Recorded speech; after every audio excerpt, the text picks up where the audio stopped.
Good evening to all the participants. I welcome you on behalf of Madras Tax Bar in our 127th webinar.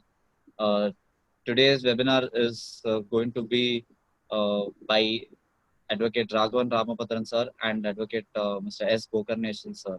Uh, the talk is going to be on the applicability of GST on TDR. This is going to be another interesting session by both our learned members.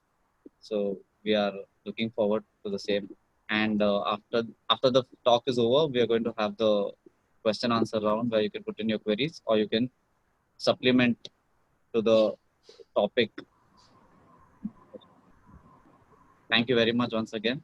And I call upon Raghavan sir to kindly start with his presentation. Very good evening to all of you. Just one small thing before Mr. Gokarnation starts. He is the hero for the day. So he will be taking us through. I will be joining in between wherever, I will try to play a devil's advocate role there. So before handing it over to Gokarnation sir, I would say that today's topic is a very, very specialized topic, important only for the construction sector. So there is, instead of having a monologue where one person speaks and just explains, we thought we will make it like an informal chat between Mr. Gokarnation and myself. And of course, we have all our learned members already there. So anyone can chip in, anyone can contribute. People who want to contribute need not wait till the end. So they are welcome. So Prithvi, you might have to see if anyone is raising their hand, etc., so that they can also contribute during the session itself than waiting till the end. So Sure. With this, I hand it over to Gokarnation sir to start on the topic.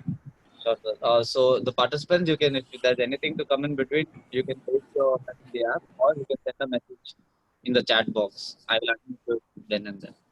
Thank you. Thank you. Hello. Good evening to all. Good evening, sir. Sir, in the current GST scenario, all service industry, the real estate sector is the most affected sector compared to other service industries like education, hospitals, and other various service sectors, all these things, hotel, etc., etc. The real estate, particularly after 1/4/2019, they have to spend a lot of time to maintain various records, various accounts, computing the tax liability, waiting for some events. All these things are very, very, very, very interesting for real estate industry. They are struggling. Almost one full accountant should be deputed for 24/7 to monitor the projects because they are doing various projects. Projects started prior to 1/4/2019. Projects started after 1/4/2019. These are all two divisions. Prior to 1/4/2019, either they will continue with the old rate of 12% or they can opt for this 5% option effective from 1/4/2009 without send-back credit and following all other conditions, etc. Now they would have taken a decision whether to continue with the 12% or to go with the 5%.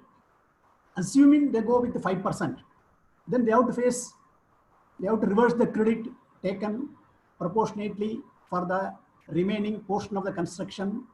They have to compute and reverse the credit, and they have to purchase 80% of the materials and services, goods and services from the registered vendors.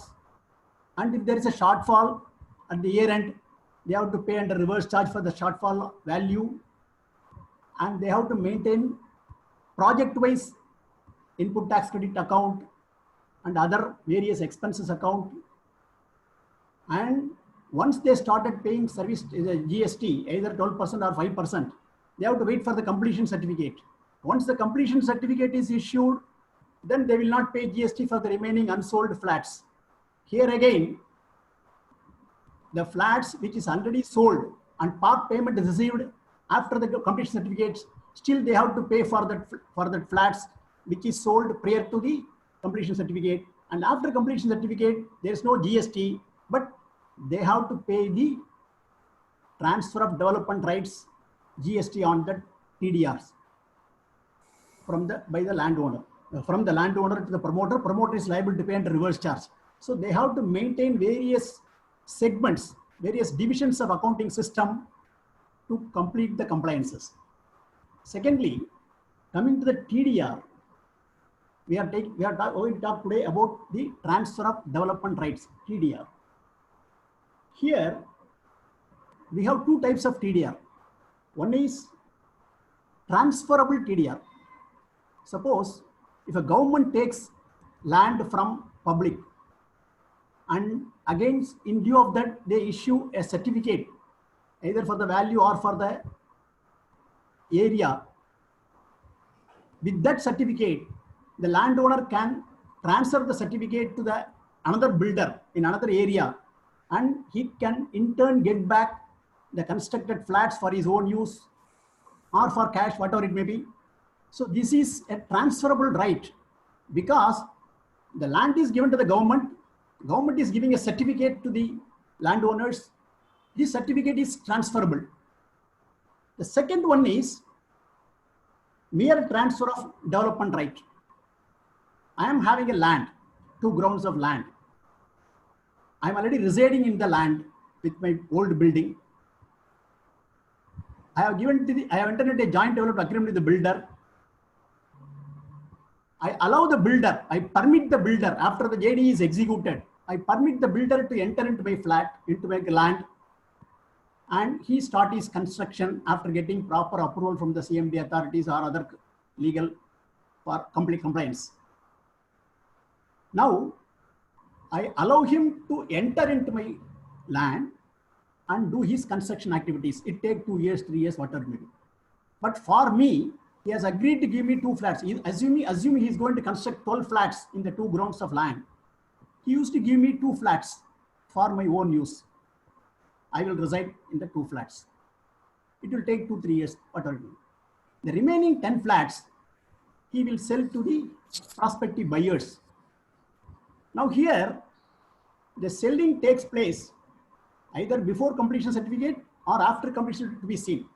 Suppose if all the flats are sold before completion certificate, there's no question of TDR. Automatically TDR is exempted because once GST is paid on the output flat, TDR is exempted. Assume out of 10 flats, he sold only 6 flats. The 4 flats are unsold. Then he is liable to pay GST on the TDR under reverse charge. Here, the service provider of the TDR is landowner, assume.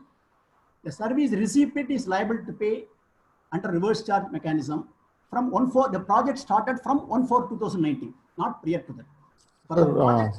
For the Gokarnesh, sir. Yes, sir. Yeah, I'll just try to understand what you are saying. So the example which you are giving is, let us say there is a 10,000 square feet area of land. Yes. The entire 10,000 square feet belongs to an individual landowner. Yes, yes. The landowner doesn't have the money, or he doesn't want to construct the building there by himself. Yes. He engages a developer and he asks the developer to construct 2 residential units for him in that area. The developer says that you have to pay me so much money for construction of these 2. Landowner says, I don't have money at all, but you have to construct this for me. Then what happens is the developer sees a business opportunity in the transaction. He says, you have a strip of land which is 10,000 square feet, but you are asking construction only on 2,000 square feet. Let us say only 2 units you want. What are you going to do with the 8,000 units? So landowner says, I don't know. Do you have anything in mind? So the developer says, I will construct the entire building which you want, free of cost for you.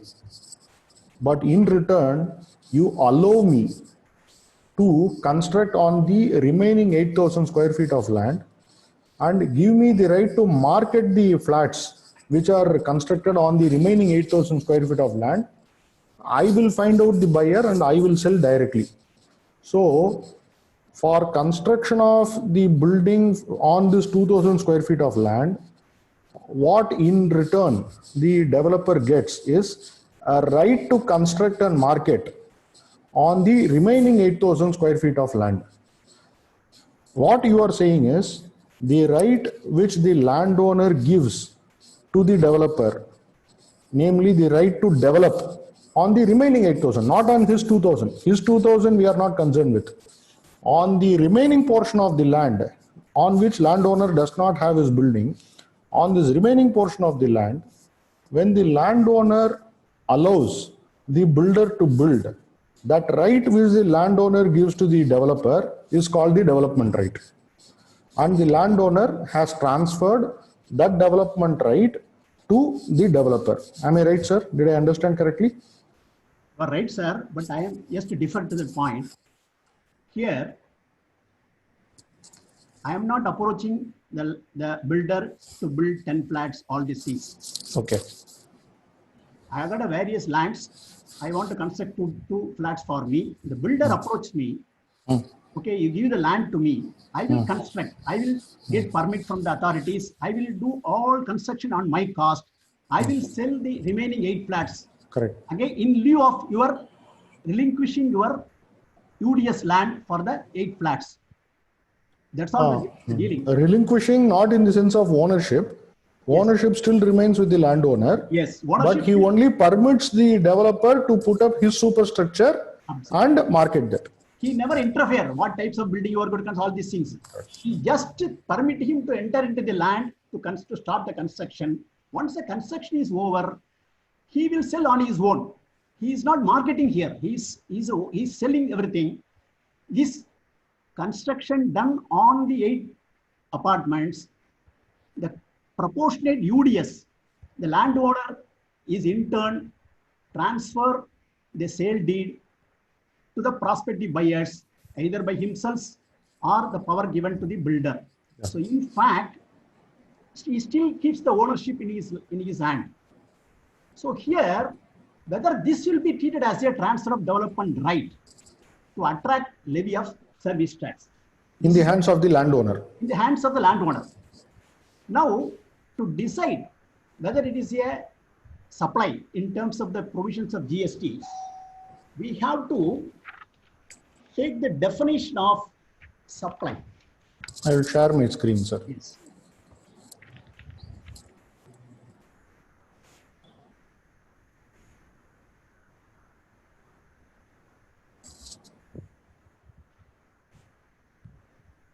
So here, what is TDR? Here we mean transfer of development rights and not transferable development rights.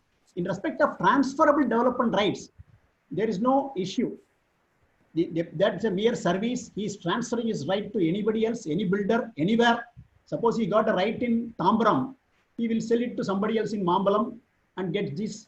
That is the government. That is the government which gives the entitlement. That's what you are referring to. Based on the government certificate issued by the government. That is transferable development rights. We are not concerned with that today. Concerned with that because we are discussing only about the transfer of development right by an individual or a group of individuals in favor of the builder.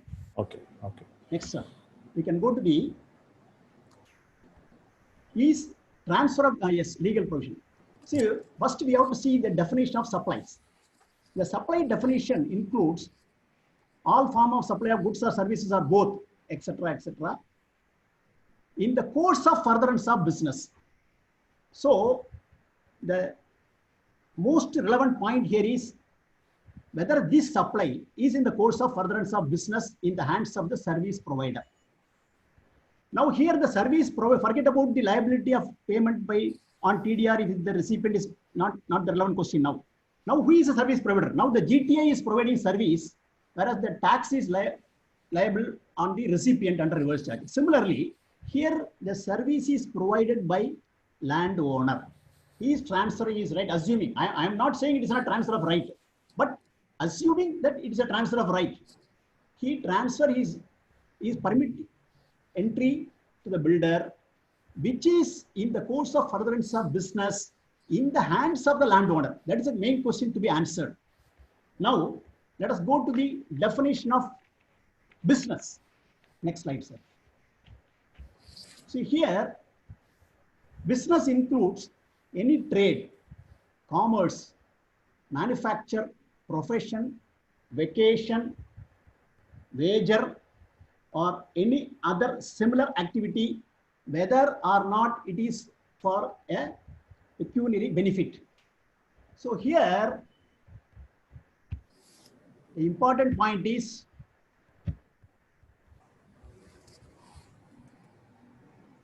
it is not coming under trade. He is not doing any trading activity.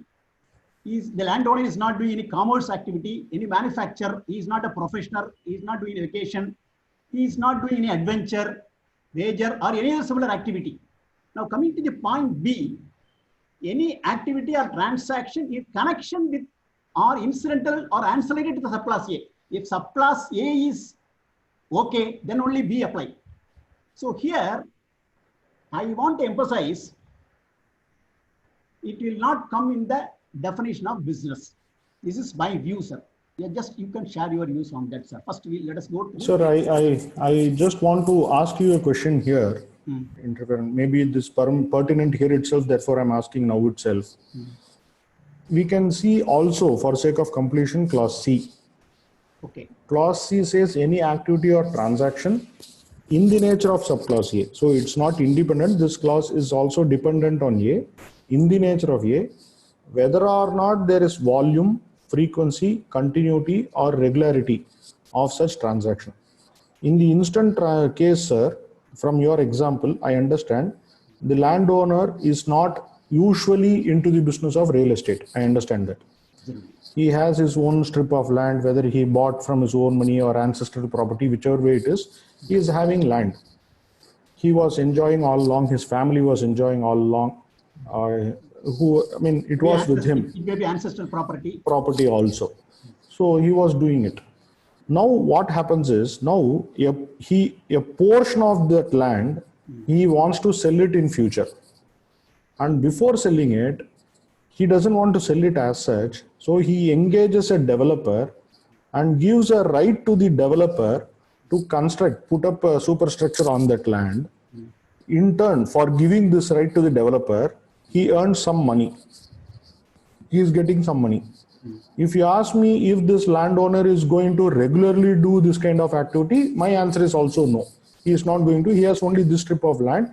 He is into some other thing. He may be salaried, working in a PSU. He may be a government employee, or he may be a professional also, but that we are not concerned. Insofar as this land activity is concerned, he is not regularly going to do this activity. This is a one-off transaction, an isolated transaction. That much I agree.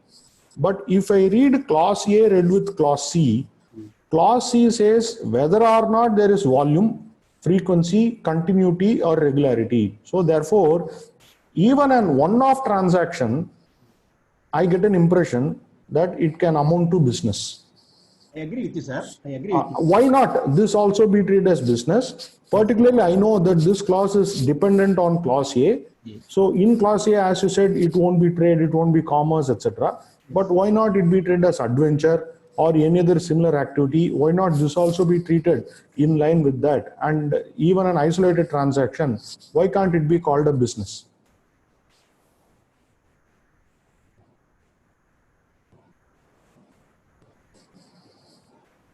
Hello?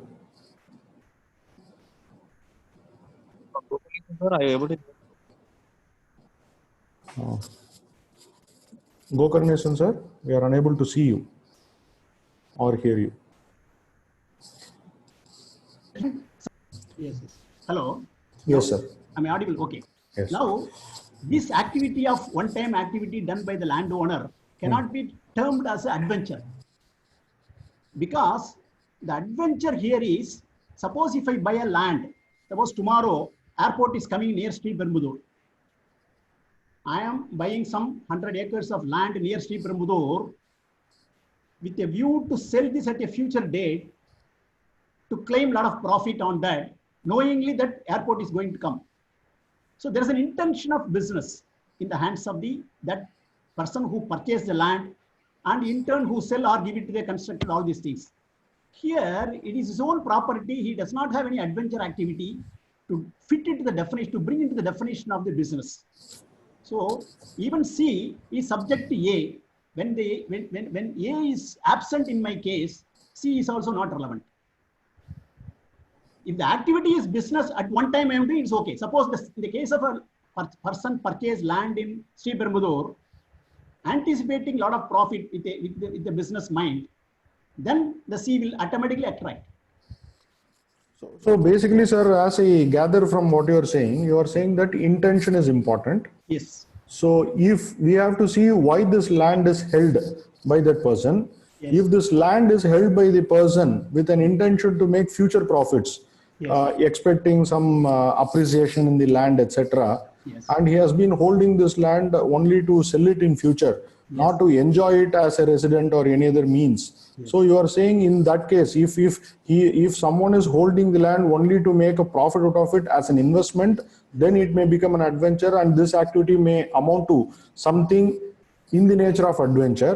But where a person has all along been residing, he has a land, it's a family property, that he is now for some compulsions he is selling, or he is giving a right over that to the builder, that will not amount to adventure. That is what I think you are saying. This is also supported by two income tax case laws. Because I understand, sir. The definition of business here is identical, is to a large extent very similar to the definition of business under income tax, Yes. as also the Central Sales Tax Act. Yes, yes, yes.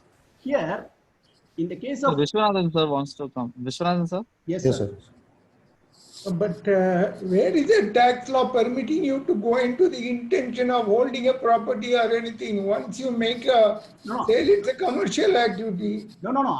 Here, I want to answer for the question of adventure through the word adventure, whether this activity will be brought into tax. That will be the definition of the business. That is a argument going on, sir. Sir, what about the other similar activity? It is a very wide definition. It Yes. is not restricted to adventure only. Vishwanathan, sir. No. If at all, if you want to fix this activity into definition of business, the only word available is adventure. Other words are not there in my case. I am not a trader, I am not a commerce, I am not a manufacturer, I am not a profession, I am not a vacation. Or What about other similar activity? What is that? What similarity is that? other activity means? Sir, you are making a Nothing is profit, that- you are making a commercial transaction, Absolutely. you are doing a trade. Usually, Vishwanathan, sir, the way this law emerged is, if you see trade, commerce, manufacture, profession, these are all done with an intention to make profit. It was more like a profit-making apparatus. Profit may come, profit may not come. I may start the business, I may end up in losses, I may repeatedly making losses. But certain things which are understood in the definition of business is there should be continuity in what I'm doing. I should be regularly engaged in doing it. And I should also intend to make profit. I mean, usually people start trade or commerce, manufacture, etc., with a motive to make profit, but profit may or may not accrue to us. But there is always a motive. Here, I think what Mr. Gokarnesan is saying is, C is not independent. C is dependent on A. So therefore, an one-off transaction will also be business under C. But still, that should have the character of A. If we see A is talking about some activities or some nature of things. But all has from the beginning, it has a motive to make some profit. Profit may or may not result, I keep saying that, but some motive to make profit. So there also, when I say any other similar activity, I apply ejusdem generis there, and then say any other similar activity should also be something in the nature of trade, commerce, etc., where there should be profit motive. In this case, where it's a personal property, family property, I bought it to enjoy it, I have been using it for long periods. Now for some compulsion, I'm selling it. I never held this property to make profit. I always held this property to enjoy the benefits out of the property. Maybe it was for some time agriculture land, then later became my own land, etc. I built house in it, etc. But it was never intended, or at the time of investment, it was never intended to be something which will give me back some profit in the future. Therefore, I think that is where he is drawing the distinction and getting into the aspect of intention, which is inbuilt into clause A. I don't want to prolong this anyway, but what I felt was, under the service tax law and all that, we have interpreted business or commerce, saying that there should be a risk element in doing that activity. But the word here is activity, whether or not it is for a pecuniary benefit. Even a vocation or a profession is being included. There is no profit motive in a vocation. You need not even have a profit when it is without a pecuniary benefit. I may do a social service also. But even if I am collecting some money on account of that social service, I should be made liable. It seems to be the view. I don't know. I leave it to your August. No, sir. In fact, that was the point which was already considered. That's why this definition, whether or not profit accrues, etc., whether or not with a motive to make profit, itself was mentioned in the income tax definition. And it was there even in the business definition under the CST Act and other sales tax enactments. When that Tirumalai Tirupati Devasthanam case came up, whether sale of laddu is in the course of business or not. Similarly, it came up in the Sai Publication Fund case, where the books of Satya Sai was sold, and the trust said that the whole motive of selling these books is to spread the message of Sai Baba and not to make profit. So there the courts interpreted that though it says that whether or not with a motive to make profit, etc., we have to see whether they intended to carry on to make a living out of it, to make to derive some benefit out of it. That's how we should see. And holding that, they said when Tirumalai Tirupati Devasthanam was selling laddu, they said it is not in the course of business. So similarly, All right, let's go ahead. yes, sir. So next, sir. And Sir, I'm sorry, sir. There is one more question on pecuniary benefit. Yeah. Can we go ahead or with the question with first, or do we go ahead and? No problem. This Raghavan sir, he has written it is whether or not for pecuniary benefit. Correct. Even if the intention is not for profit, it seems to get covered. Sir, yes. I mean, this was what was argued in those cases, but the court said that since the word is business, it cannot be so read that any activity, even if it is without any intention to derive any benefit out of it, cannot be seen as business. It was, in fact, this way the arguments placed in these judgments, and we are now. You also mentioned Venkataswamy Naidu is there. Supreme Court also discusses the very same point in the context of adventure. Now, all these cases, they say that even though these words are there, still one has to see what is the motive behind running it. If the motive is not to make a profit-making apparatus out of it, if the motive is not money at all, if the motive is something else, then we should treat it as not business. So, question is very, very valid. But this question has come up in the past and has been decided. We are only taking umbrage behind the judgment without any more logic to substantiate it. Shall we go to the next point, sir? No, this is only a discussion, sir. This is only discussions. It's not our, you see, I am only presenting. No, nothing, sir. I mean, all of us know it is a discussion. It's a good discussion. So let this keep going on. Let these questions keep coming in. It's good. Sir, even the Schedule 2 and Schedule 3, sale of land is not subject to GST. Here, the landowner is selling the land ultimately, either to the promoter or whoever authorized by the promoter, by the prospective to the prospective buyers. So here, the transaction is ultimately end up in sale of UDS. Whether the sale of UDS is also a main activity here, which is out of GST. Now, taking that into account, whether this permission of the builder in between will be for the sale of land only. So ultimately, sale of land is out of GST. Whether it would be right, sir. I leave it to Raghav Namat, sir. Sir, I think I know the complication which you are putting forth. Yes. So the landowner is getting this development right, the consideration towards that, whether that is in the course of business or not, that is what we are saying. Subsequently, actually, when you also explained, now only development right is given to the developer. Subsequently, the actual land, whether it is actual land or the undivided share in land, is going to be sold by the landowner to the ultimate buyer or prospective buyer. So therefore, since that is also going to happen, can we see all these things together as an activity of business? Can we say that? Yes, sir. You want to add something? Yes. Here, whatever be the profit earned by the builder on selling the remaining 8 flats to the prospective buyers, he take all the cost, including the cost of construction done to the landowner, all these things, minus the UDS, all these things. So there is no benefit to the landowner except the construction done to him against the relinquishment of UDS. So the entire construction business is done by the promoter only ultimately as a whole.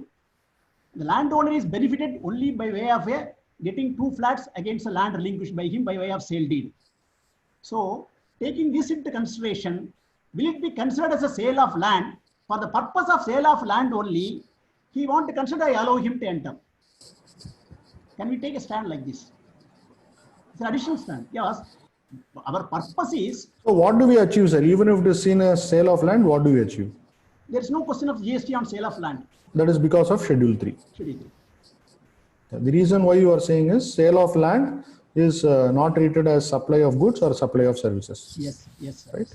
So now coming back, what is the nature of the transaction between the landowner and the developer? Is the landowner selling the land itself to developer, yes, or giving only a right over the land? Here, first the right is given or permission is given to enter and construct. Then sale takes place. But sale takes place to a different party. It's a completely new bargain. It's a different bargain. No, because the party means whatever the party shown by the builder. It is because of he is entering into a construction agreement with the builder, so there is a connectivity. He cannot sell to any one person who likes him. He has to sell the person referred by the builder.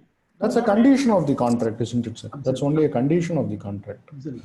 So therefore, that's I would rather see it as the sale of land being a different bargain, different contract.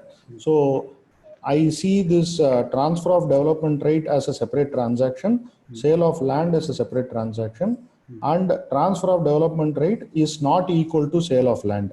Therefore, transfer of development right, if anyone asks me if development right is goods or services, it will be goods or services. Yeah, I mean, like, to be very specific, I would say see it as services only, for the reason that a right over an immovable property will also acquire the character of immovable property.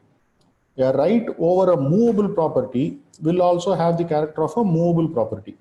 So since this development right is over an immovable property, the development right itself will acquire the character of an immovable property, like easement rights. So it will acquire the character of immovable property. Our GST definition, goods definition says goods means movable property, and anything other than goods is service. Since immovable property is not movable, immovable property will become service. Therefore, I would see this transfer of development right as a transaction relating to services. That is where, whether it is supply of services or not, we again go back to in the course or furtherance of business, where definitely two views are possible. In fact, I would say the view to say it is not in the course of business is much more difficult and more litigious than saying it is in the course of business. But I definitely appreciate your perspective of saying that it can be seen as not in the course of business. So that can be seen. So therefore, it will be a transaction in services, but whether it will be supply of services, there is a question mark hanging above its head. However, the government has issued a FAQ on the very same issue. Here, they have given a clarification.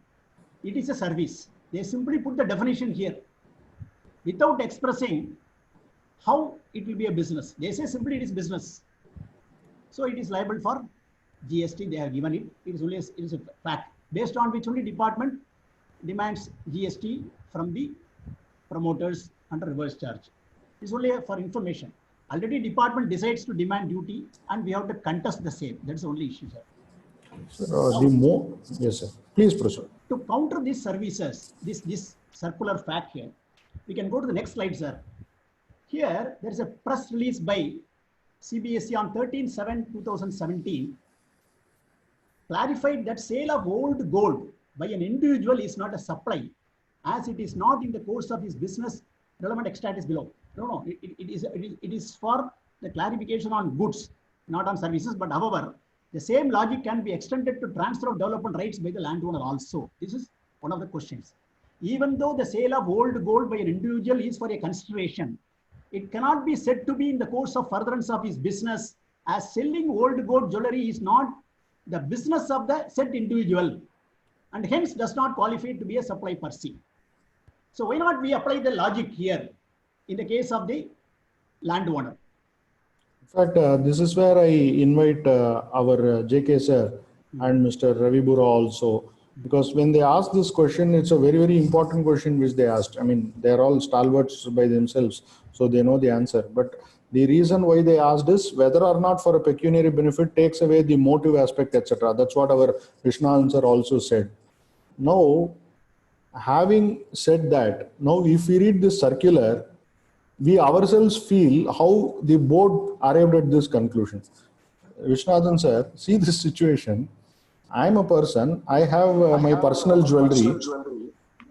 I'm hearing my echo. So I have my personal jewelry. I go to a jeweler, I exchange it. I pay some more amount also and I get a new jewelry. There is no question that the sale of the new jewelry by the jeweler is business, that is liable, there is no doubt. But when I give my personal jewelry to him, whether it is supply affected by me to the jeweler and whether it is liable to tax. I mean, if we go by the strict meaning of the word business, etc., and also see that there is no requirement for regularity, continuity, frequency, etc., then this person, when I give the old jewelry, that is also a supply. I should also be liable to tax. While saying it is not liable to tax, the board gives the reason that it is not in the course of business, as I am not in the business of selling jewelry as an individual. This throws up an interesting discussion as to why the same logic cannot be borrowed in the hands of a landowner. Here it is jewelry, in the hands of landowner it is the land. Both, when it was purchased, were meant to be for personal enjoyment of the person. And for some contingency today, both are being sold. And in both situations, it is a one-off transaction. So in that case, if jewelry is not liable, as it is not in the course of business, why can't one argue that this development right, when it is transferred, is also not in the course or furtherance of business? Here, if we go by the strict meaning of the word business, then we get an impression that even the board itself is deviating from that understanding of business. To react to that, only one thing occurs to my mind. What if I sell to Gokarnation jewelry? He doesn't hold a shop. Individual sale of jewelry, what happens? Sir, irrespective of the buyer, we have to see whether the supplier is in the doing business or not. Buyer can be an individual, buyer can be a business house. But you are an individual when you are making the supply of old jewelry. So, and at that time there was no reverse charge. So all those things, we are only seeing whether it is supply or not. And when we are testing whether it is supply or not, we are testing it in the hands of supplier. Though the tax incidence may be on the buyer, but the test is in the hands of supplier, whether the supplier is engaged in business or commerce or not. But the moot question is whether the board circular giving some concession can interpret the statute. Let us say it can't, but what will happen to this transaction? This transaction, because it is admitted, they are bound by the circular. So, and we are not supposed to draw logical conclusions out of a circular. just for argument cost. Correct. And before Gokarnation starts, still my doubt is not cleared. What is this right that is being transferred to a builder? Are you meaning there is a joint venture agreement between the owner of the land? I will explain, sir. I will explain. Because the contract terms, we do not know what is the terms, what is he transferring. I will consider my explanation, sir. Okay. I have a tract of land, let us say 10,000 square feet. I am sticking to the same example. Out of which I want to construct a house for myself that can be in one corner of the land, let us say in 2,000 square feet, that is enough for me. I can sell this 8,000 square feet separately, or in this 8,000 square feet, I can get more benefits also, because there need not be one story of building which is constructed there. So on 8,000 square feet of land, people can construct 20,000 square feet of apartment, isn't it? So I don't want to concede it entirely. So what I do is, I allow a builder to construct. But if I tell the builder, okay, you construct on the 8,000, he comes and constructs. Tomorrow I change my mind. I go and give a police complaint saying that the developer has trespassed my property. Where will he stand? So my land, when he enters without my permission, he becomes a trespasser. To avoid this, what the developer does is, he asks in writing a right which is given to him, not just to enter in this 8,000 square feet of land, but also put up his superstructure on this square feet of land. That is very, very important, sir. Otherwise, but for this agreement, somebody can argue that the superstructure also belongs to the person who owns the land. There is a Latin maxim, isn't it? Quid quid plantator, solo solo sedit. What is put up on the land will also belong to the landowner. So therefore, tomorrow the landowner should not come up and say when the construction is complete that this is my land, therefore building also belongs to me. Therefore, there has to be some agreement between the builder and landowner to say that the landowner permits the builder to construct and the constructed building belongs to the builder, and the landowner further gives the builder a right to promote and market that construction which is put up on 8,000 square feet. All these things have to be captured in the agreement, otherwise it will become a dead investment for the builder. So builder, yes sir. And also the later transfer of the immovable property UDS in the name of the prospective buyer, Yes. he was undertaken to execute the document. Correct. Developer will say that to the named buyer, the landowner has to come and execute the sale deed. That also. So there are so many things are put into one combination. So therefore, that has to be put in an agreement and that has to be given as a right. And that right in itself has a commercial value. So and therefore, is it different from a joint venture where we construct a commercial building or a flat? Two of that flat I occupy. Does it anyway change the situation? No, there also, sir, for the balance that belongs to the builder, no. So to that extent, the proportionate UDS, you are giving the development right to the builder. But there, the development right is coexisting with the owner of the land also. Both of them jointly. That is dependent on the agreement, sir. That is dependent on the agreement. What you are saying can also be done. Or without giving any of these rights, there can be revenue sharing model also. Yes. That is also possible. Or if I have enough money with me, I can construct myself engaging builder and I can do everything myself. So that depends. We are dealing with a situation where there is a poor landowner. He doesn't have money to construct his own building and he engages a builder, gets in return a constructed apartment for himself. For the balance, he gives the development right to the builder.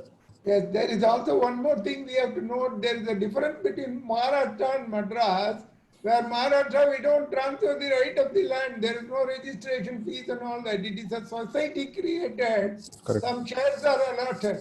There is no land revenue at all. Correct. Sir, I mean, there are different models, as you rightly said, under the Maharashtra Flat Owners Act that is there. Karnataka also follows that. Tamil Nadu has its own act. Other than that, also, the way this activity is done also differs. Like whether it is going to be an agreement to sell for land and building, followed by a sale deed only for the land and a construction agreement for a building, or is it going to be a sale deed for the entire thing? All those models are there. But that will be transgressing too much into the construction service itself. So we have not touched upon that. We are only taking a particular model out of it where there is an involvement of development right and there is a transfer of it, and dealing with only with the development right without getting into the construction part of it. No, why I said this was because Gokarnation said later on land is transferred, Schedule 3 will come, all that he was telling. No, he was rather testing me to see if I fall into the trap of saying that is not liable. Go ahead, sorry. Okay, let us go to the next slide, sir. This is another CBSE flyer. Supply in the course of furtherance of business means any come to the second line. Any supplies made by an individual in his personal capacity do not come under the ambit of GST unless they fall within the definition of business as defined in the Act.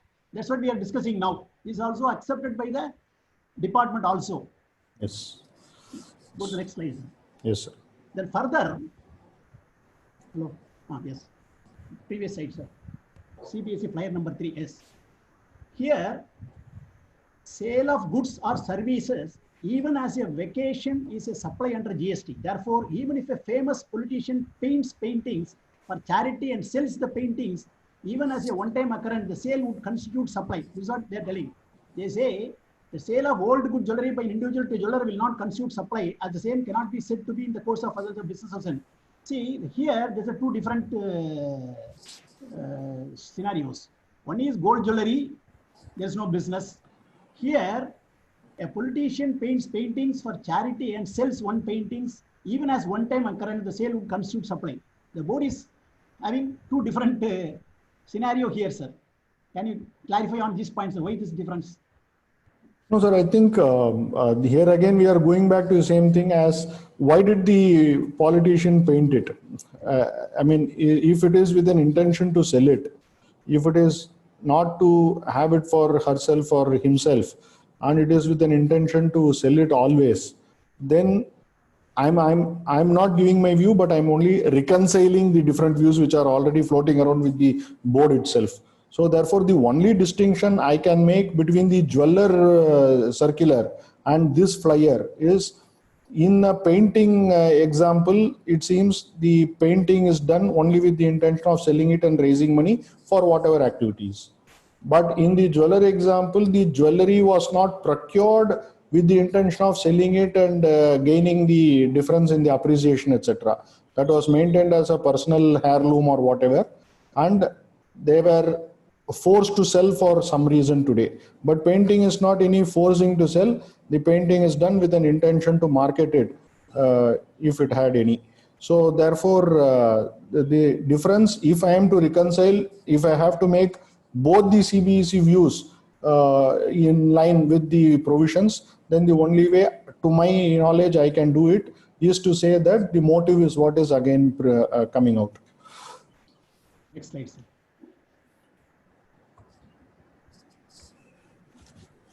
See here, TDRs qualify as immovable property. The transferable development rights are benefits arising out of land and therefore qualify as immovable property. These are the two case laws. But these case laws are not relevant to transfer of development right. But they have made a policy, they made a decision that any right arising out of land and therefore qualify as immovable property. This right I am given to the builder arising out of my future selling of land to the prospective buyers identified by the builder, automatically the TDR is not applicable. This is to be tested. Then second is, in the case of service tax, transfer of development rights qualifies as an immovable property in terms of 326 of General Classes Act 1897. And no service tax will be payable on the same by virtue of the exclusion prescribed 65B44 of the Finance Act. This is a DLF case. The above decision of DLF was subsequently followed by Honorable Kolkata Tribunal in Amit Metallics Limited, Sestat, Kolkata. But however, this DLF case has been appealed by the department and is pending before Supreme Court. We have to wait for the One difference I want to highlight between the erstwhile service tax regime and GST regime is these judgments were post 1/7/2012 and pre 36/2017. So this is during the negative list period.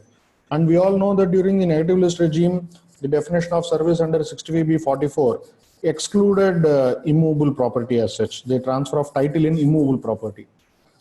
Under the service tax regime, once it is transfer of title in immovable property, no service tax is leviable.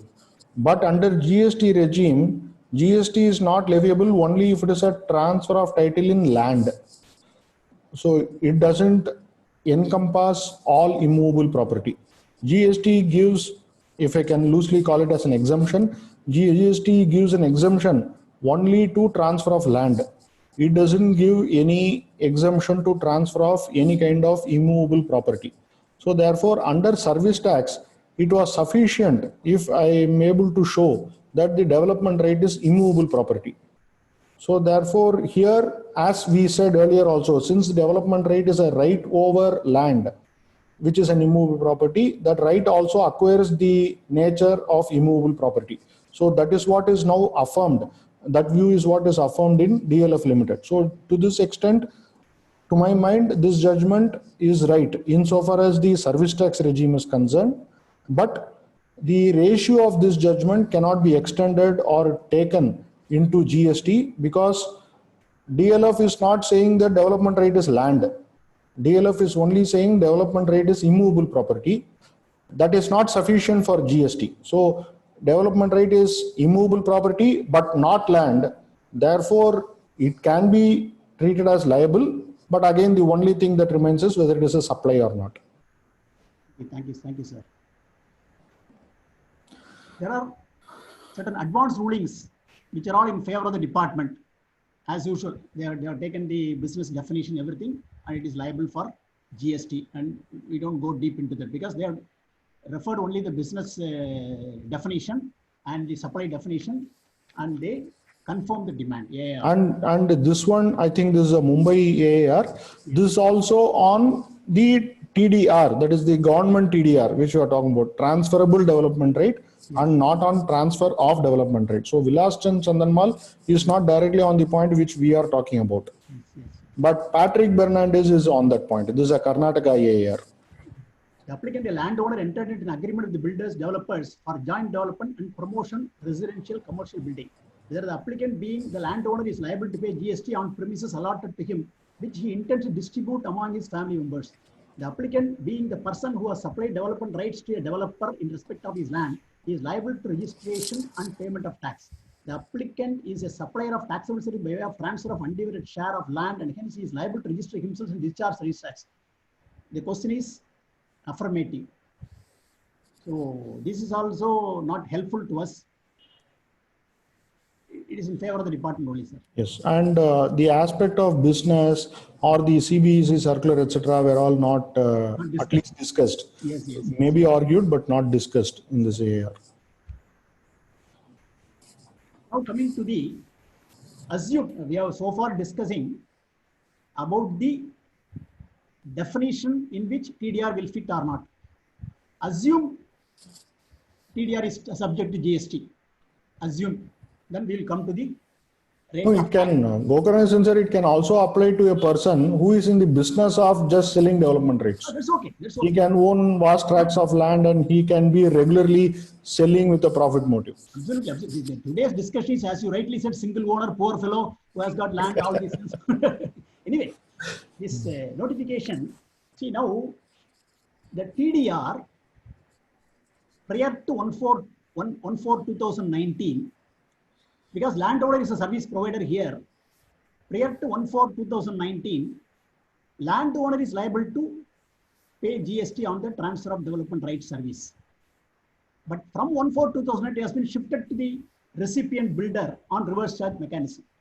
But here, this notification has given exemption with a condition that, suppose in the given example, if the other fellow construct 8 flats, out of 8 flats, 4 flats he sold on payment of GST, the remaining 4 flats unsold, and he got the completion certificate. So the remaining 4 flats out of GST is totally exempt because he has got a completion certificate.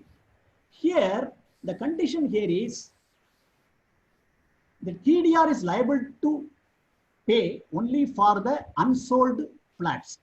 If it is a flat sold on payment of GST, there's a clear-cut exemptions, irrespective of the definition, irrespective of the liability. It is totally if I sell all the 8 flats before completion, there is no TDR at all. We'll simply go happily. But the TDR comes into play only on unsold flats. Remaining 4 flats, he has to pay GST. The reverse, the recipient is liable to pay under reverse charge. Go to the next notification, sir. Sir, I just want to add a point here. I mean, just to add here, this is the proportion, etc. But the point I want to add is the way I would remember this notification, sir. Just like I would remember this notification, like our excise notification 67 of 95. Yes, captive consumption. Captive consumption, because when the landowner, if at all, provides the supply and the recipient is the builder, Yes. and the builder is going to use this development right and further going to pay GST on his output. Yes. So therefore, this becomes an input supply, inward supply for the builder. When this is an inward supply, when he is going to take credit of it, and in any case there is an output supply which is going to be there, then why to tax this? Therefore, the government said, okay, let us exempt this, because in any case, ultimately the builder is going to pay tax. That is the logic behind giving this exemption. Maybe correct, sir. Even if the exemption is not given, the builder is liable to pay GST on TDR also. But he cannot take credit because credit is not eligible for flats sold at 5% GST. So Correct. If he goes for 5%, I mean, Yes. if he goes for 5%, yes. Yes. So Now, talking about a situation where it is eligible as credit, then there is no point in paying at intermediate stage and again also collecting from the final stage from the same person. It will only. So what they have done is, to the extent the builder is not paying tax on the final, that is the unsold flats, etc., we have to apply a proportionate basis on that. Since it is unsold at the final stage, you pay tax on the intermediate TDR also. So that is the formula which has been here used. the problem with the builder is, suppose of the 8 flats, he quoted 15,000 rupees per square feet, assuming for sale of flats, including land, everything. But for the 4 flats sold, 15,000 is okay, because there is no GST liability on him. For the remaining 4 flats, the GSTR is on his liability. He cannot reduce the price. Or he has to capture this into his cost itself. Proportionately, he would have added the cost, spread out the cost for the 8 flats, all these things. So here the question here is, the 4 flat GST cannot be recovered from the buyer. This 4 you are saying is the unsold 4.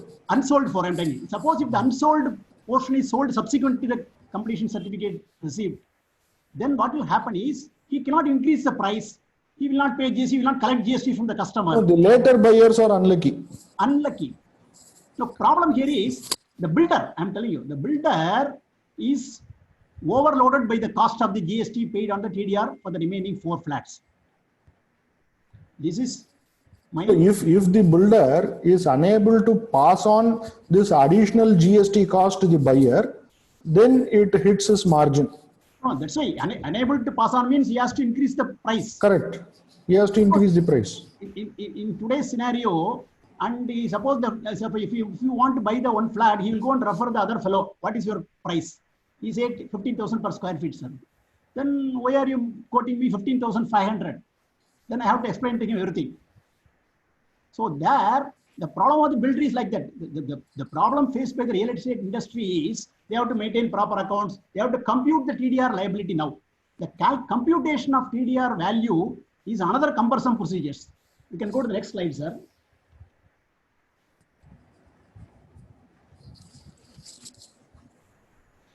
Here, see the computation of value for TDR. First, they say you take the sale value of the similar flat sold to ultimate buyers. See, 7.5%, the 2/3 of the sale price of the flat. That is, you are talking about this. Sir? You are talking about this valuation. Yes, valuation. I'm taking the valuation. Okay. See, first, he has to value. He has to take, suppose there are 2 types of calculation. Calculation A, calculation B. Calculation A, he has to take the similar value of the flats. Suppose if the flat is sold, what is the value? Take that price, 2/3 is applicable, on which what is the GST is payable, less. Suppose if whatever the land he has relinquished by him, and the cost of the land may be reduced, and the balance amount he has to arrive at, and he will calculate 18% on that. This is calculation A. Calculation, the notification very clearly says the GST payable should not go beyond the 2.5% fixed on the CGST notification. In other words, 7.5% of the total construction should not exceed. Suppose the normal calculation A TDR method 10,000 is payable GST. In the case of normal sale of flat, what is it? GST payable is 7,500 means naturally that builder has to pay only 7,500 rupees. So for every unsold flats, block of apartments, he has to compute both and he should make the payment accordingly. This is another accounting Because job. as I understand, sir, because this is 2.5%, that is CGST. Another CGST plus SGST will be 5%. 5% on the total value. On the total value, that is only 2/3. If you take the total, it will be 7.5. Yes. 2/3 of it is 5. That's what you are saying. That's what first coined. Then minus the land given by him, because land he is retaining land. Then the difference only he has to compute it. Suppose somebody will pay, in addition to the flat, they pay some cash also. Suppose 2 flats with another 20 lakhs cash. That means I have to add the 20 lakhs cash also Correct. here to compute the tax liability. That's the consideration. on TDR. So this is one calculation. Second calculation, normal GST applicable on the sale of flats, which is lower. Then I have to pay the lowest rate. This is one computation they have to make it. That's a notification very clearly says. Next slide, because these are all unnecessary work for the builders. Yes, Next sir. one, sir.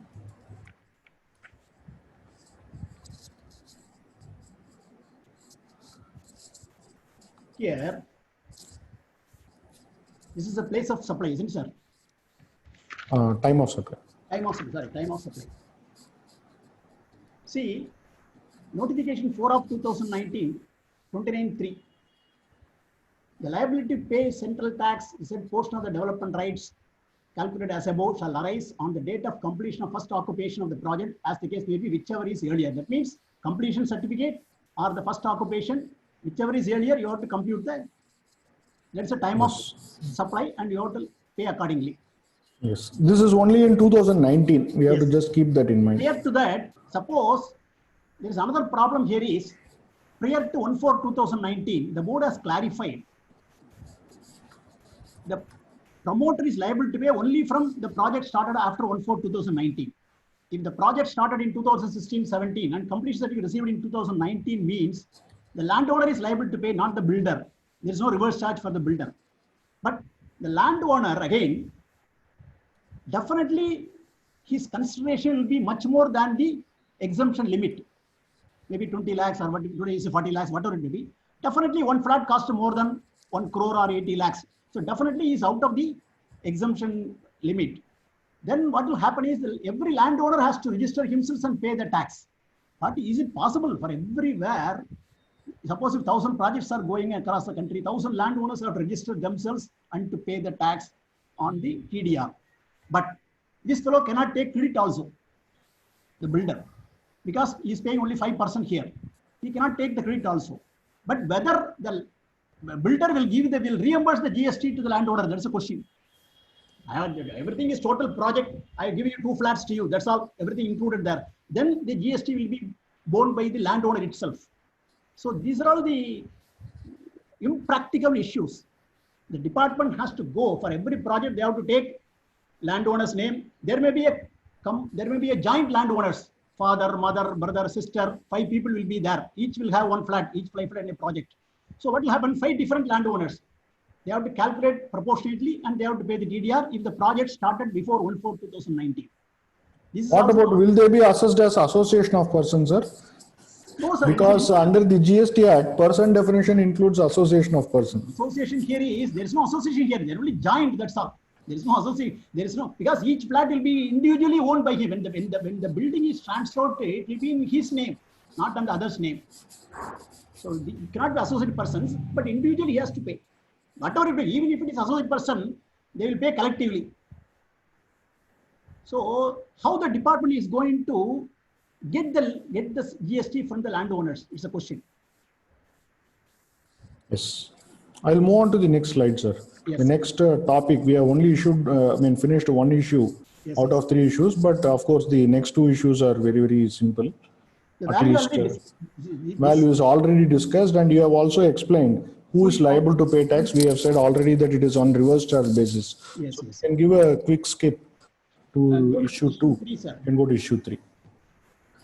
Time of supply also we have discussed right now, sir. It is because it is after 1/4 it is a builder.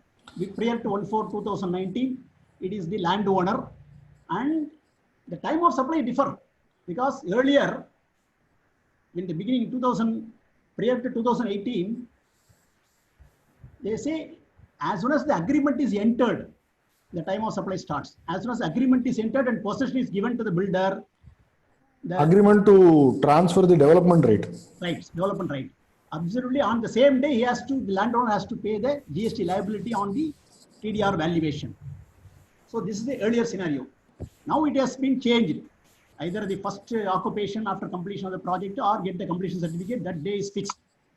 Because if it is payable at the time of entering the agreement itself, as before amendment, then what will happen? It's a huge burden to the landowner, the builder. Builder. So builder has to reimburse the cost to the landowner, or the builder says, no, everything is inbuilt. I will give only the flat. Everything is added there, and you have to bear your. I will not reimburse the. Basically, this development rate will be something which he will will have to pay upfront before he starts generating money out of the project. Yes. So therefore, that's building up a lot to his costs, Yes. and it's an upfront payment. Yeah. And this is the so 3 periods we are talking about: 1/7/2017 till 24/1/2018. During this period, the tax on development rate is to be paid immediately on entering into the agreement for transfer of development rate. Absolutely. Between 2018 and April 2019, Yes. it is liable to be paid on transfer of possession in the constructed building. So nothing to do with the development agreement. Yes. At the time of transferring the possession in the constructed complex or the allotment letter, etc., that time one has to pay tax. So by this method, some burden on the developer was diluted. So he could wait till he starts generating some revenue out of that, and then he pays under reverse charge and takes credit also. Yes. If credit is eligible. Credit is eligible to the extent we are not on 5%. So then came this post 2019, April 2019. Yes. Here again talking of the same development rate. It said shall arise on the date of issuance of the completion certificate for the project, Yes. or first occupation, whichever is earlier, as you said in the earlier notification. So time of supply, this is the not much complications in this. Actually, the amendments have been very beneficial only to the people. So therefore, with this, maybe we can end this session, sir. There is one request from Mr. Ravi Burra where he asked you to explain on the methods, that methods you explained, on that 7.5, etc. He wanted you to explain it again so that it's clear for all of us, after which we can take questions or any suggestions from the participants. What is this? He wants to explain me what is 7.5%, okay? Sir, that calculation which you are saying, different methods, alternative methods, he wanted to understand it again. On the TDR. Yes. Okay. Here, first the 5% given mentioned in the notification of the construction complex, all these things, refers to the total price including land. And when you compute the normally land is out of tax, 1/3 they are giving exemption for land, irrespective of the actual land price, whether it may be higher or lower, that is not the criteria here. So remaining 2/3 is related to construction. GST is payable only on the construction portion. So naturally, if the sale price is 15,000 rupees of a flat, so 2/3 will be considered as a construction cost, consideration for construction. So I have to pay 7.5%, 3.75 CGST and 3.75. In other words, 5% on 15,000 rupees is equal to 7.5% on 10,000 rupees. This is the normal calculations. Coming to the TDR computation, the TDR computation has been explained in the notification itself. Suppose you have to take the total carpet area built up. Suppose what is the price for the TDR is equivalent to the, first you have to take the equivalent price of the construction portion given to the landowner normally. Suppose if the landowner is getting 2 flats out of the 10 flats, the 2 flats value should be taken from the price of the flat sold to ultimate buyers. If the flat is sold to buyers for 15,000 rupees, the same 15,000 to be taken here. 2/3 of the 15,000 is 10,000. So you have to pay 7.5% on the 10,000 rupees. This is calculation A. This is a tax payable on the constructed portion given to the landowner. This is the first step to be taken. Then this is for the value of the constructed portion only. Now coming to the value for the TDR, you take the constructed portion to landowner, add any cash given to him. Suppose some project, they will give 2 flats with additionally 2 lakhs cash. So here the cash is given for consideration towards the land. Basically, it's partly in money and partly in partly in kind. Okay, so we have to add that also. Then he has already relinquished the proportionate land for the prospective buyers for the 8 flats. That value he realized from the customers, and builder retains it. Builder is not given back to the landowner. He is retaining it in his business as a price of the total project, total flat. So you have to deduct that also because the flat is retained by him. So the balance only is a cost for the TDR. This is calculation A. Suppose if the price comes 3,500 rupees, assuming from that 15,000 rupees, then you have to pay 18% on the 3,500. This is calculation A. Calculation B will be, the notification very clearly says the tax amount should be restricted to 7.5% payable or 1% payable in the case of affordable and 7.5% in the case of, non-affordable. So here, normally if the flat is sold to any buyer, you have to take that price and calculate the 7.5%. You see that is B. You see which is lower because it should not, A should not exceed the value of B. So if A comes 3,500 rupees and B comes 2,500 rupees assuming, then TDR 18% is payable on 2,500 rupees. That is a concept. I think, yes, sir. I think. Anyone wants to add anything to this conversation, sir, or any questions which are not answered? I want to add one more supplementary question here, sir. Here, not to me, sir. You can ask to the audience. Yes, anybody. We'll take the question later.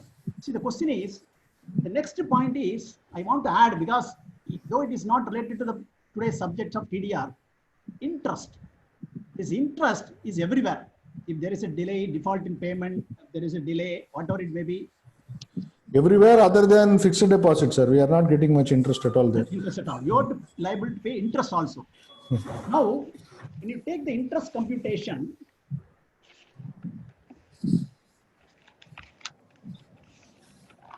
here,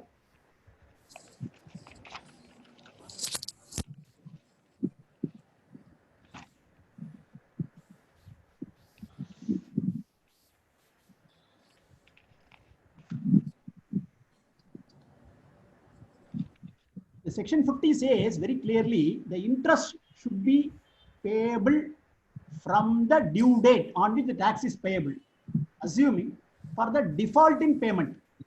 Suppose every month I have to file GSTR 3B on 20th of the next month, and accordingly I have to pay the GST on 20th. If I pay on 25th, there is a default of 5 days, I have to pay interest. This interest is to be computed, calculated from the due date on which it is supposed to be paid and till the actual date of payment. Suppose my demand from the department is on account of interpretation of a classification or a valuation, whatever it may be. I am fighting that a show cause notice is issued. Today, the department has got 30 months time, 36 months time to issue an order on a litigation by issuing a show cause notice, PH, order, everything has to be done within 36 months from the date of filing the annual return. For 2017-18 or 18-19, something has happened in April. There is a demand for April 2018. I filed my GSTR 9 in December 2020, assuming. So from December 2020, the department has got 36 months to issue an order demanding the tax with interest, whatever it will be. But interest is payable from 20th May 2018. That is the due date for April. This is what comes. Secondly, yes, I got an order. This order passed by a additional commissioner or whatever it will be. Then it is appeal is lying in tribunal. I have to file the appeal before tribunal to get justice. Tribunal is not in force now. It is not even constituted so far. I don't know when it is going to be constituted. Assuming it is constituted in 2021, then I have to file an appeal before the tribunal, and tribunal will pass an order. Then I can go to High Court, Supreme Court, whatever it may be. And today, the date of filing the rules, the GSTR 9, is extended on account of the pandemic situation, some problem in the GSTN portal, all collectively extend the date. So there is no fault on me, because normally in a central excise and service tax also, we have to pay the tax even from the date of the due date till even if you go to High Court or Supreme Court, the Supreme Court pass an order against you, the interest has to be calculated from the original date, no doubt about it. But here, some delay happened in between. Tribunal has not been confirmed, constituted. There is a delay in extending the return period and lot of problem in the GSTN portal. So taking these into calculation, why should I pay interest from May 2018 to till 2024 when the matter is solved? I am put into trouble as a assessee because of no fault on me with regard to the period of extension of time towards filing of return and not constituting the tribunal to get speedy justice. So government should come forward to help the industry, to do ease of business, to give some relaxation on the point of interest. This is my suggestion. It is only because the interest is for everybody. You may not be paying tax. Sir, before others answer, is it not applicable to the present law? I mean, even before GST also? No, before GST, yeah, see, I'm telling you, this law is available even prior to GST, central excise everywhere. I have to pay. Even if the Supreme Court, if the decision is given by Supreme Court after 10 years, I have to pay interest for 10 years also because the appeal is filed by me. But the problem here is today, the extension of due date, because earlier the demand is from the date of filing your monthly return. Today it is annual return. From the date of annual return. But tax payment is with monthly return. No, payment is monthly return, sir, but the department has got ample time. No, they will wait for you to pay. They will not come to you immediately. No, no, not the question of here, sir. The question here is, you extend the time, you increase the time limit for disposal, and you are given 2 years time to disposal of the appeals, everything. So all things together put to end of the final litigation of secret will take another extended. So something to be done to make ease of this interest computation. At least the government should give waiver of interest for the period where it is no fault on me. The delay is not on fault on me. So this is a mere suggestion in the open discussion among members in addition to the existing points. I leave it to the... A matter for representation at best, sir, isn't it? Absolutely. I leave it to members. Sir. Any other issues, sir? So indeed, it was a great conversation among the participants as well as the leading speakers for today. So I think we've already taken up all the questions and it has been discussed at length. So if there are any questions, you can come forward. Any of the participants, if there are any questions to be answered. Sir, I would request Vishwanathan sir to kindly tell a few words for closing remarks, and then we can end the session after this. Sir. I'll admit Vishwanathan.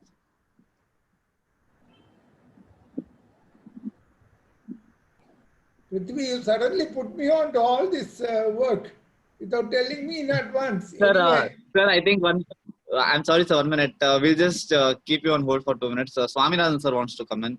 We'll Yes, take up please.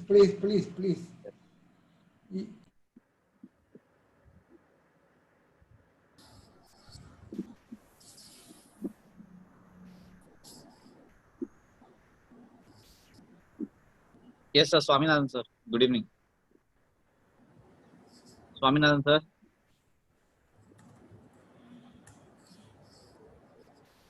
Yes. Swami sir, we are unable to hear you. Yeah, 1 second. Can you hear me? Yes, sir. Very clear. Yes. Sir, have you covered with reference to the section 45, capital 5A of the Income Tax Act, where in which they have stated that completion of the certificate, which is prior to 1/4/2019, there was some amendment. Whether that was also covered in this No, case? sir. No, sir. No, sir. Not done, sir. Not Right. done. Right. And here, I want to add We one have more. not touched capital gains, sir. Okay. Here, one more additional point I want to add, sir. See, GST is not applicable once the complete certificate is issued. Normally, the complete certificate issued for any construction of building project, even after that, there are 30 to 40% Oscar going on. Suppose if out of 8 flats, 4 flats already sold, 4 flats unsold, all the 8 flats, they are doing some internal activities, some connection, some electrical connection, wiring, everything, they are doing it subsequently, and they get a lot of inputs even after the complete certificate. Now the department is coming out, since complete certificate received, you cannot take any credit subsequently. That's not correct, sir, because I receive inputs even for the flats already sold to complete the finishing, all these things. So in such a situation, I am taking the proportionate credit only, not suppose if the credit is 800 rupees for 8 flats, I take only 400 rupees for the 4 flats already sold on which GST is paid or payable for subsequent receipts. And remaining 4 flats I am not taking at all. So the completion certificate, CMT and other authorities have got different norms. And in reality, what is completion as far as the customer is concerned? I booked a flat means, what is the meaning of completion? They have to hand over the key to me, ready to occupy. But this completion certificate, even after issuing the complete certificate, every project has to do 25 to 30% of post-completion work. I don't know. Yes, sir. Gokarnan, sir, insofar as the law here is concerned, we are concerned with completion certificate Issued and by not the- with completion. Absolutely. Thank you, sir. Thank you very much. Thank you. Can I ask one or two doubts whether this TDR, any tax paid is available as input tax credit, I suppose? No, sir, because if the output builder is paying only 5% on the total price, on which He is not eligible. He is not eligible for any credit. He is not eligible for any credit at all. Vishnan sir, that the builder, there is a notification like we had in service tax also, that if you are paying at a reduced rate, then it is without ITC. Oh. If he is paying under that notification, then he will not be eligible. If he is paying at 18%, then he will be eligible. So as such, TDR is not barred under the credit rules. It is barred in the reduced rate notification. So your notification benefits will not be available. Correct. Thank you, sir. Anyway, good evening to all friends. Gokarnation and Ram Bhadran had a very strong combination. Gokarnation was able to pour out whatever he had had in his mind about the construction industry. The industry people should be very happy that somebody is there to talk strongly, and these points are very welcome also. The government should also take into account, because the tax payment is not that you go and plug it from them. You must give them some scope to pay the tax, otherwise there will be only evasion. All points were very well brought out, and even though it is little complex, both the speakers were able to clarify with precision, and we could understand something more than what we know earlier about this particular transfer of development right and all that. Thanks to both of them on behalf of Madras Tax Bar. Thank you, sir. Thank you. And I also thank all the participants who have enthusiastically participated and put their questions both in the chat box and orally and all that. It was a very lovely session, a lively session also. And we were very happy. Thank you, both of you, for enriching our knowledge. Thank you very much. Thank you, sir. Thank you. Thank you very much, Vishwanathan sir. I would actually say that this was a 3-panel discussion. Apart from Gokarnation sir and Raghavan sir, Vishwanathan sir has equally participated. Oh, I'm sorry, don't mistake me. It was not. No, sir. No, It sir. was a I mean, very it's a welcome thing, interesting sir. discussion, yes, sir. Yes. So I thank once again to all the participants for joining us, and I thank the speakers for today for this talk. So we will. only one thing I thought I could say here. Sure, Now sir. that physical court has started, I want all my brothers to be safe, take full care, because this is COVID time, is now everything is open. You got to be very careful. Your life is more precious and important. Please do take care of yourself and your family. Please. Thank you very much, sir. So, as Vishwanathan sir has said that everything is open now, so I request all of us to take care of our health, which is the topmost priority, and then the other things falls in place next. So, thank you once again for joining us today. We will come back with our next webinar episode next weekend. Thank you all of you. Thank you all. Thank you all.